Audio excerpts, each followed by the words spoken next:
आज़ाद कश्मीर में लड़ाई एक असिस्टेंट कमिश्नर की किस गलती से शुरू हुई, अब क्या हो रहा है और आगे क्या होने जा रहा है, एक कश्मीरी मुझसे सुने। साल पहले आज़ाद कश्मीर में ताजर और दूसरी बरादरियों ने हुकूमत से कहा कि हमें ये दो चीज़ें चाहिए। 1100 रुपये में 40 किलो आटा दें जैसे कि गिलगित बल्तिस्तान को देते हैं, बिजली 3 रुपये 25 पैसे फ़ी यूनिट दें क्योंकि आपने हमसे वादा किया था जब हमसे हमारी ज़मीनें ली थी और चूंकि हमारे पानी पे बिजली बनाते हैं। इन दोनों बातों पे इत्तेफाक नहीं हुआ तो लोगों ने कहा कि हम 11 मई को पहिया जाम एहतजाज करेंगे, हफ्ते के दिन पूरे कश्मीर में एहतजाज करेंगे। ये सुन के पुलिस ने जॉइंट एक्शन कमेटी के 32 मेंबरान जो थे, उनमें से जो लीडर थे उनको इन्हें गिरफ्तार करना शुरू कर दिया, लेकिन लोग लीडरों के बगैर ही बाहर निकल आए, एहतजाज में निकल आए। अब डडियाल शहर में ये हुआ जो कि मीरपुर के पास पड़ता है, मतलब पिंडी से आप कश्मीर जाते हो तो मीरपुर डडियाल आपको करीबी इलाके पड़ते हैं। वहाँ पे एहतजाज के दौरान असिस्टेंट कमिश्नर ने मिस कैलकुलेशन की, उसने मार पड़वाई और उसने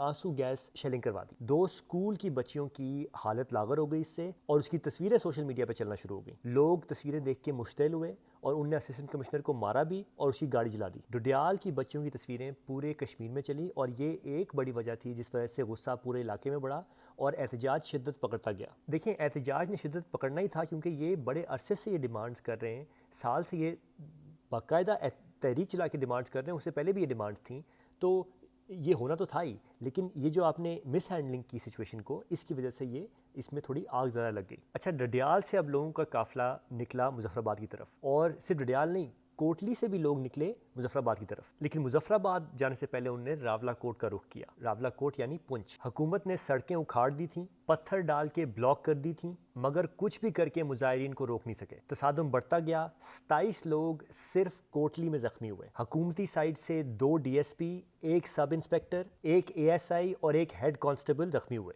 मीरपुर में बड़ा अफसोसनाक वाकया हुआ, 1 सब इंस्पेक्टर मारा गया। अब हम एक मुश्किल मोड़ पे खड़े हैं, मुजाहिरीन रावला कोट जा रहे हैं। रावला कोट मशहूर है अपने हकूक के लिए लड़ मरने के लिए। मैं खुद रावला कोट से हूँ, मैं उसकी हिस्ट्री अच्छी तरह जानता हूँ। कश्मीर ने जब 1947 में बगावत की थी महाराजा हरी सिंह के खिलाफ, तो पहली गोली रावला कोट से चली थी, पहली तहरीक रावला कोट से चली थी। डडियाल के लोग उम्मीद कर रहे हैं कि रावला कोट में उन्हें सपोर्ट मिलेगी, कि ये जो धरती हमेशा खड़ी होती है मुजाहिदे के लिए, उनके साथ खड़ी होगी, क्योंकि उनके हकूक की जो ये लड़ाई है ये जेन्युइन है। वहाँ से सब मिलके मुजफ्फराबाद जाएंगे, फिर देखते हैं कि आगे हुकूमत क्या रद्दमल देगी। अब मुजफ्फराबाद रावला कोट ये प्रॉब्लम एरिया है, यहाँ पे जब कोई हरकत होती है तो हमारी जो स्टेट है जो कभी कभार इनसिक्योर हो जाती है, वो डर में पड़ जाती है कि यार इसकी इमेजेस, इसकी तस्वीरें जाएंगी दुनिया पूरी में तो उनको लगेगा कि पाकिस्तानी भी कश्मीरियों के साथ वही जुल्म करते हैं जो कि इंडिया में होता है। तो इसलिए वो बहुत डरते हैं कि यहाँ पर जब भी कोई मूवमेंट उठती है और इस इनसिक्योरिटी में कई दफ़ा उनके हाथ से गलतियाँ हो सकती हैं।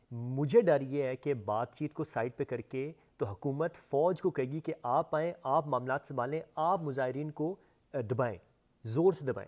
ये डर मुझे इसलिए भी ज़्यादा है क्योंकि इस वक्त वज़ीर आज़म आज़ाद कश्मीर अवाम का नुमाइंदा नहीं है।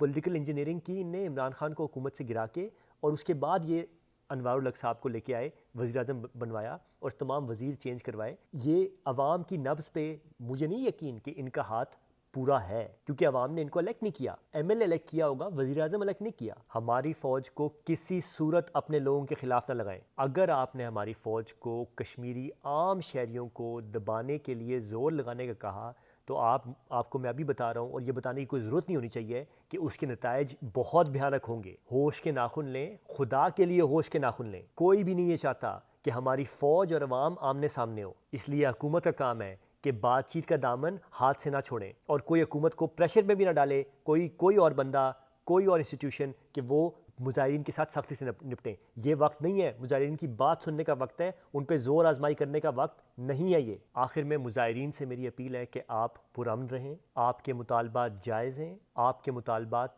जायज़ हैं, मगर आपने अगर ज़ोर आजमाया तो आपके मुतालबात को ये भुला के, तो ज़ोर का बहाना लगा के, तो ये आपको क्रश करने की कोशिश करेंगे। कोई भी ये नहीं चाहता।